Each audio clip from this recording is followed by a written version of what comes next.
So thank you, Samuel, again through the mist. Thanks for being here. Thanks for helping me with Thanks. technical difficulty stuff. I appreciate the mentorship, Absolutely.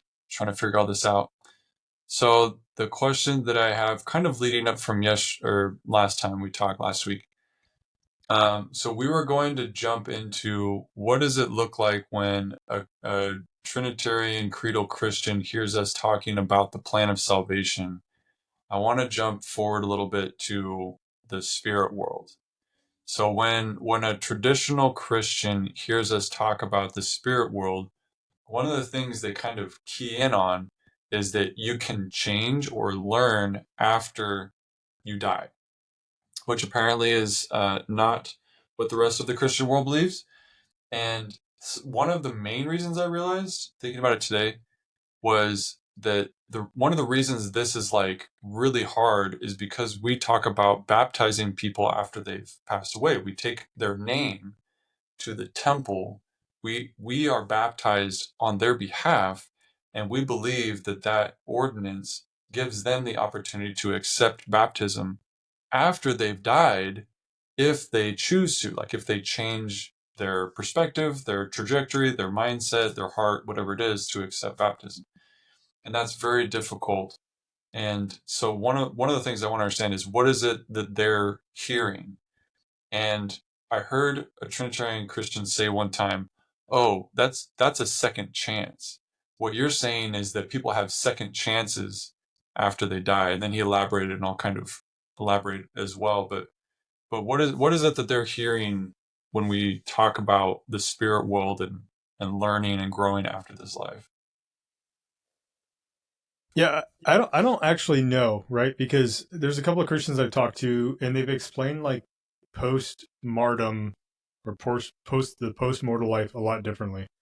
So I've heard anything from after you die, you go to Abraham's bosom, which is like kind of a holding sleep state. Um, I've heard that before from Christians, which is like I don't know how they would describe that. They wouldn't necessarily know how to describe it either. I've heard of some Christians saying that they're judged immediately and kind of either go to Yeah. heaven or go to hell and waiting for Judgment Day. I have also met Christians that aren't of the LDS faith that believe in a paradise, a spirit world of sorts, aside from purgatory, which the Roman Catholic Church would teach. And What about so, a progression? I don't think I've ever heard anyone talk about progression. That seems to be the word that triggers them to be like, no, no, no, no, you can't progress. And I think they tie that to repent. Have you ever heard of anybody? Because purgatory, I think, is different concept than repentance, right?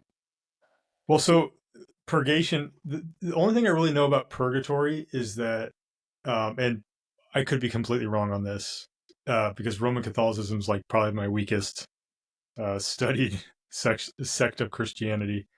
But purgatory is a place for believers to go to purge themselves of those sinful things that they haven't already repented of, I think. Yeah, And the so, one I heard was similar to that, and we don't need to hash it out because it's not our doctrine. But the one I heard that I remember anyway was that it's for the non-believers who are going to be punished for their own sins, and Christ wasn't punished for their sins, and so they have to go to purgatory to be punished for their sins. And then once they're out of purgatory, then they receive whatever that state is for the rest of eternity. That was uh, Nettle, what's his name? Cliff Nettle was talking about that because one of his interviews, they were asking him like, is it really fair for God to punish somebody for eternity because they made a few mistakes in the 50 years that they were here? Which is a very difficult question to answer if you're a traditional Christian. So going back to progression, what I understand is this language barrier is that when we say progression after this life and you change and you can accept Christ after this life, what they hear seems to be that I can do whatever I want right now. If I Yeah, can I can unfortunately. live I can live the heathen life, and as soon as I die, I'll kind of wake up and then change my mind and then accept Christ and everything will be hunky dory. That seems to be what they're projecting onto the belief structure. Have you heard that before? I have. And so, what are your thoughts on that? Why it's a load of garbage. It doesn't make any sense. But talking through why it doesn't make any sense, I've found is a little bit harder than I want it to be. Because so today I was explaining it to our recently baptized member in the ward, and he wasn't struggling with it, but I decided to kind of explain it the way I see it anyway, which is I feel like the pre-mortal life and the post-mortal life are both kind of reflections of what I see here. They're not going to work exactly the same, but they're going to be pretty similar. And in this life, if I'm a teenager, generally speaking, I make really erratic decisions. I get a new group of friends every week. I change my mind about sports or movies, or I hate my parents and I love my parents. Like it's very inconsistent week to week as a teenager. It's very hard to find that quality in a 50-year-old person. By the time you reach 50, 60, 70, 80, 90, you're pretty much there. You've arrived to whatever kind of person that you want to be. I mean, things will change, but like you're not going to do a 180 on your trajectory at 50 years old very easily. And in my mind, that's kind of what these different lives, pre-Earth, Earth, and post-Earth, that's what these different phases of our existence are, is us trying to figure out who we want to be. And so in the next life, we are given an opportunity to see things differently. But it's really hard to imagine that I would make choices that are a lot different than the choices that I make here. I can go into that further. You have any thoughts? So, the way I like to look at it, and once again, my thoughts on this have actually changed quite a bit over the last few years. Because I used to think kind of the same thing, where it's like, well, if you live a generally good life, but you didn't receive the gospel of Jesus Christ in this life, then when you do pass on, then like the veil's going to be removed, and you're going to have like this completely different experience, and then you're just going to accept it, essentially. But over the years, as I've continued to read the scriptures and kind of listen to the prophets and kind of delve deeper into this topic of like post mortality and what that's going to look like, I think the conclusion I've kind of come up with is really whatever state you inhabit now. So, like, I'll give an example. If as it sits right now, I have no interest in or desire to learn the gospel or learn of Jesus Christ or participate in whatever it would be that he would have me participate in, I am going to continue on when I die with that same state of not wanting to do those things. Nothing's going to magically change just because I've passed on. And I think that this isn't like a concept that you have to pull from scripture. Like you can see it in like do you ever listen to like near death experiences? Yeah, Have you ever listened to any of those? So yeah, what's really interesting about those is obviously some of them are probably potentially made up, but there's a lot of if you listen to enough of them, you can kind of get like an underlying theme between them all. And what I've noticed is a lot of them like they don't really care to know a lot of more intricate things. So it's like this beautiful, majestic place that they're in. There's potentially loved ones that are there, but none of them are like seeking anything deeper than that for the most part. It's always like, oh, I saw God or God gave me a hug, but it's not like it's very different, I think, than what a member who's been striving to like learn these things and apply them in their lives. I think when an individual like us passes on, there's a lot more that we bring to the next life that I think that if you're not already in that frame of mind or wanting to accept that kind of stuff, you're probably not going to bring with you, and nor are you probably going to learn it in the next life. I do like the idea of pre-mortality and post-mortality being connected in that sense, where it's like, but I would kind of take it a step further. I think that pre-mortality kind of really does influence our mortality now more than I think most of us realize, Yeah. even with the veil. Um, Yeah.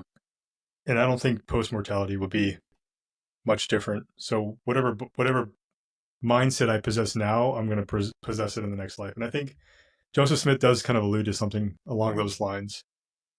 Yeah. And if I look at my way of seeing it as the reflection of this life, we see that in this life where um, there are things that I want to participate in, there are things that I don't want to participate in, and I can switch those with great effort. I can switch, like if something happens where I realize, oh, I want to do this differently, I can change and I can do that differently. Even in my old age, I can do something differently.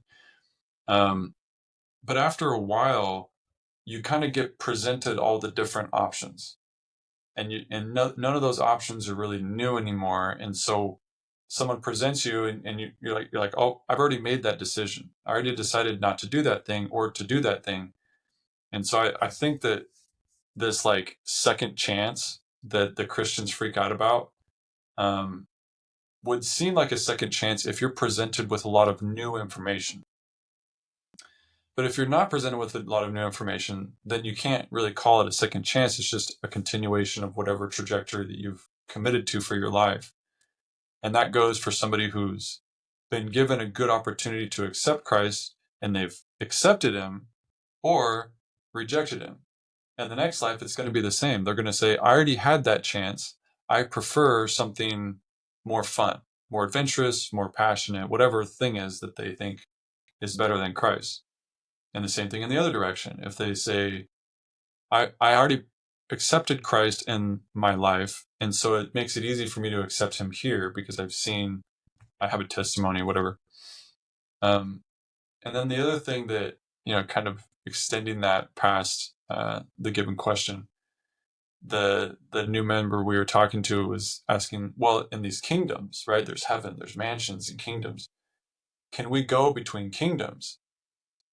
And I was like, that's a very interesting question. We don't really know the answer to that. We kind of have some hints at it, but let me put it this way. I live in this life, and I know how mansions and kingdoms work in this life. I have friends in other kingdoms that I want to see, and they're here walking around on this earth. I could call them up, I could go visit them, drive over to the house, but they live in a different kingdom than I do, and I don't want to be in that kingdom. It's a darker kingdom. I'm not going to have fun there. I'm not going to enjoy it. I'm not going to feel good. And so I don't have a desire to go visit that friend. And there might be another friend that lives in a brighter, higher kingdom than I do.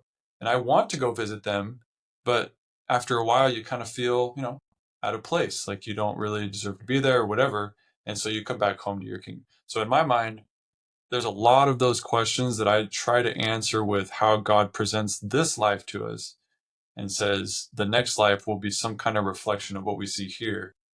And so it seems, in that context, it seems really silly for someone to say, oh, the next life is a second chance, when it's like, well, not any more than this life is a second chance. I mean, is being released from incarceration a second chance? Yeah, I guess so. I mean, sure, call it a second chance. And in that way, the next life is probably going to be a second chance for a lot of people because they haven't been given different opportunities. I don't know. Yeah, so the whole second chance thing I think is kind of silly, right? Because in order for God, I feel, to be just, he would almost have to give us the exact same quality of scenario or presentation of the gospel.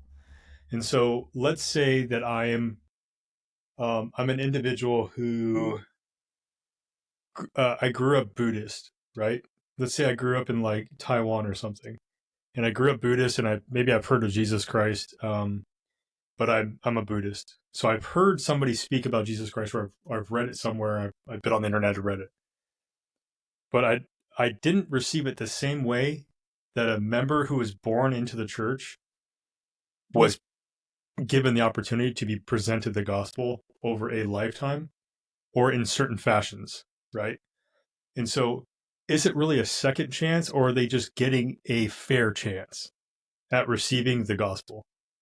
And Yeah. so that's kind of how I look at it. They're not receiving a second chance; they're receiving their actual chance to receive the Mhm. gospel. And obviously, what they do in mortality is going to kind of play into that, whether or not they actually accept it or don't accept it. But I think everybody will be given that opportunity, and they'll make their decision, like you said, on whether or Yeah, not I they heard one of accept the it. guys saying that when they were, so it was a member talking to a non-member, and the member was saying that like everybody will get their chance to accept Christ. And the non-member said, "Well, is this my chance? Is you telling me that the church is true? Is now my time? Is now my chance?" And the member Potentially. said, we don't know the answer to that question. That's why God is the ultimate judge and we don't judge. Is because you never really know when people have their chance. I mean, so my marriage fell apart like 5 years ago, and then we reassembled it. And in that process, I had a lot of waking up experiences, and I had what I would consider a conversion or a change of heart and everything. And it's funny because I was already a member of the church for 30 some odd years, right? So that 30 years, I would have told you I had my chance and I've accepted and I'm doing everything right.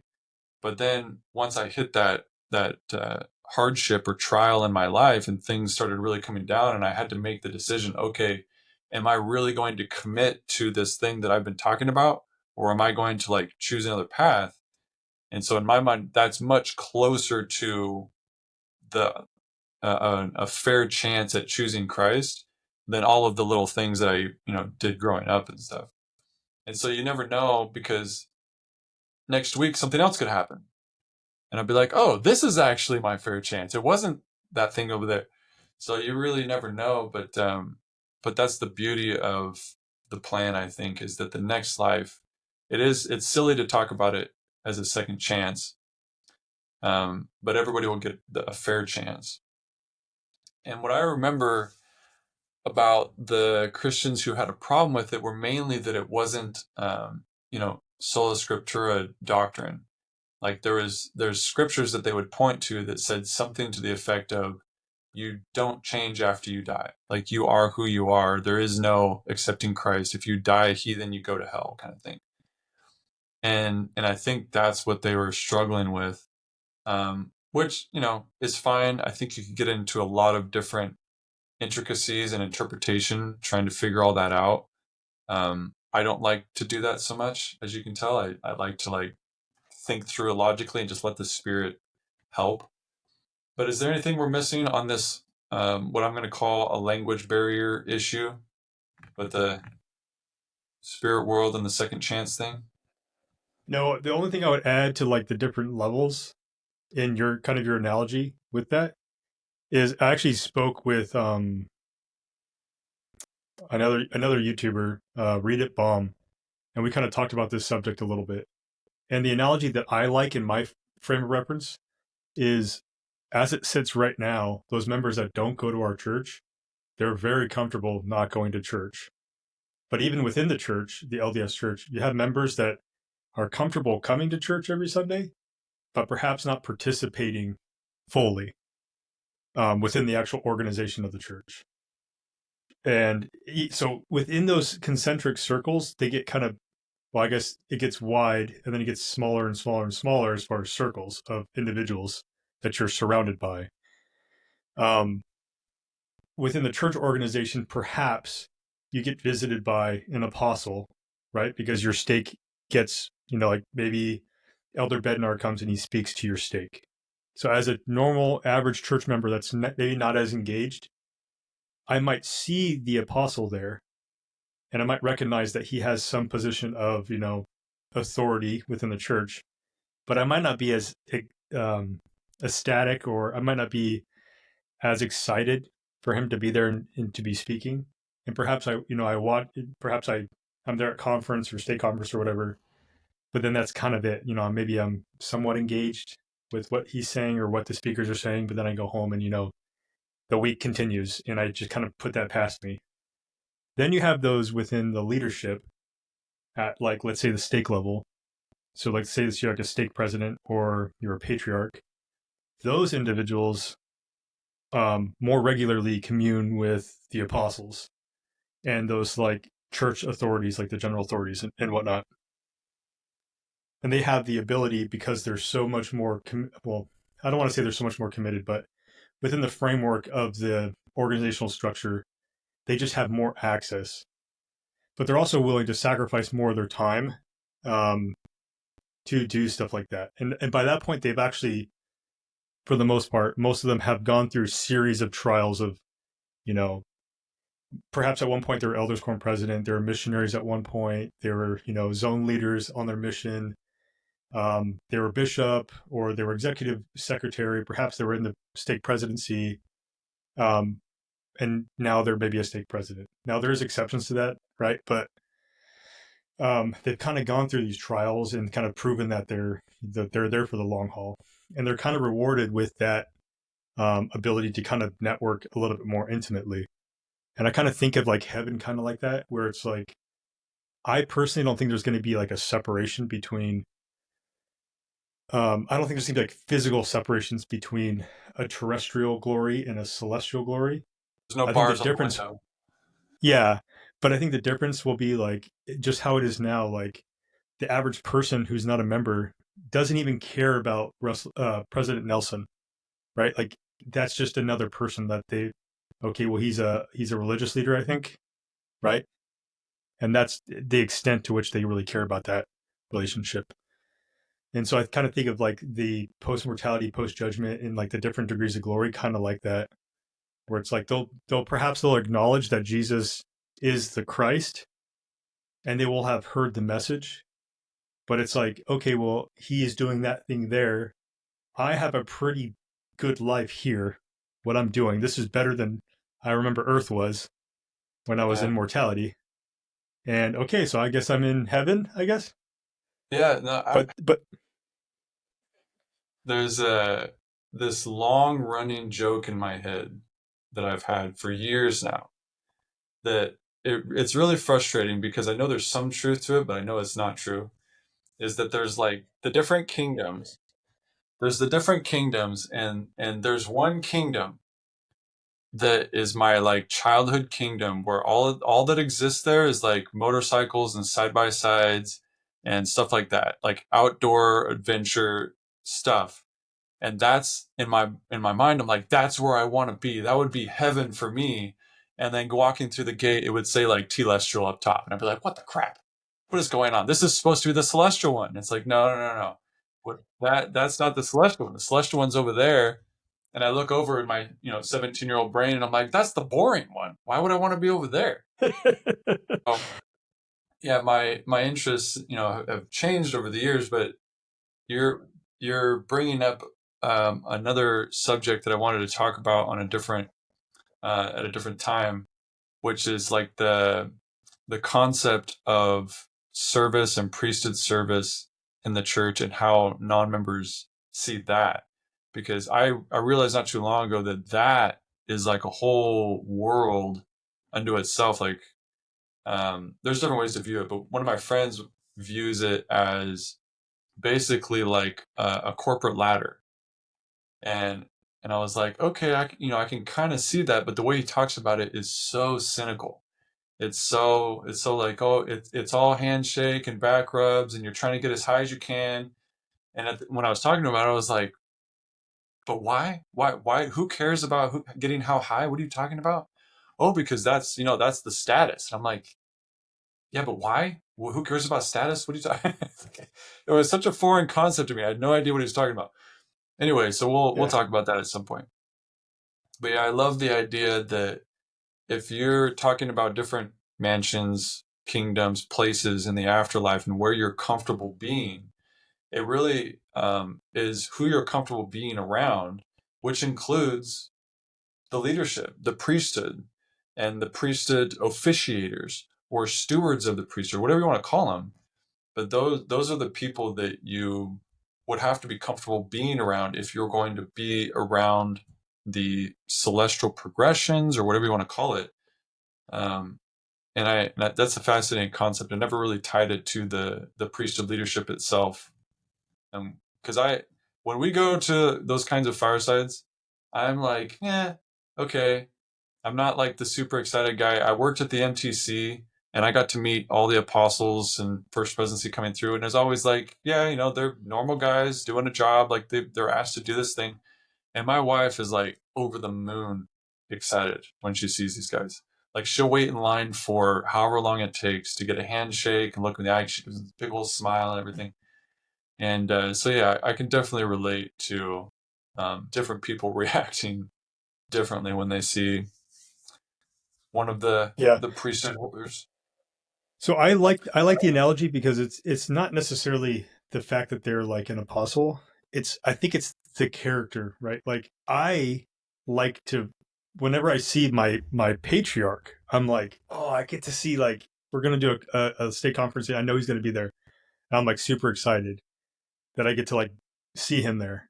And like that's I think like the difference. It's like I'm willing, but also in the same sense, it's like that story that you said about imagining like dirt bikes and all this stuff, like all the stuff you want to do and you have at your access. I honestly do not think it's so far-fetched. And I think that's going to be the difference, right? It's like okay, well, we have this area over here where you can go back through the world's history, and this is like the mortality library, and you can go into the cinema type place, and you can watch like your life's story. And I feel like there's gonna be all this stuff that people can do in the afterlife that'll keep them fairly busy.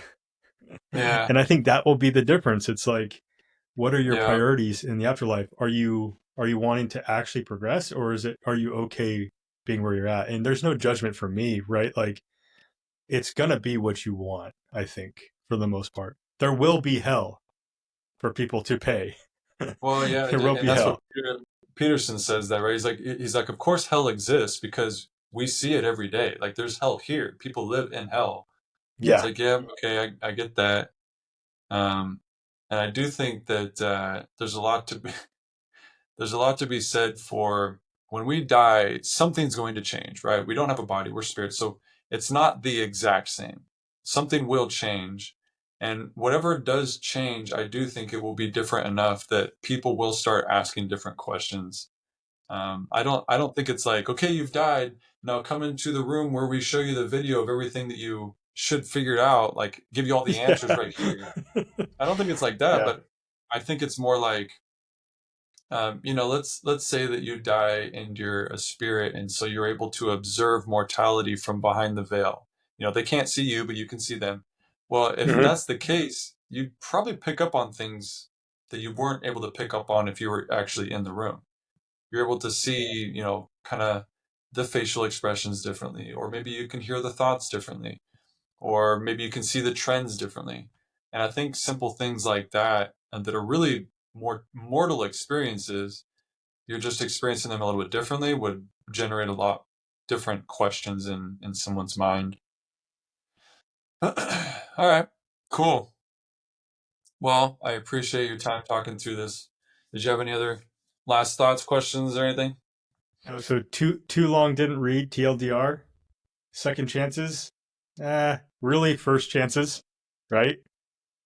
And then I think the degrees of glory are a little bit more nuanced and a little bit more complex than we think. But if we can take a real world experience around us of perhaps different church organizations or different responsibilities within the church and outside of the church, I think we can kind of get a good, at least my own representation of like what I think the degrees of glory is going to be like in the afterlife. Yeah, to me, it feels more natural. Like if I think of something and it feels kind of like esoteric, surreal, programmatic, it feels wrong. To me, God has something set up that will feel natural, and that's what I think feels So, natural. so our own planets, right? That's right. Definitely our own planets. Everyone gets their own planet. Just like on Earth, we all get our own islands. We Yeah, all we got to kind get. of blur in some Islam in there too. So there's going to be virgins. That's right. That's right. I forgot about that.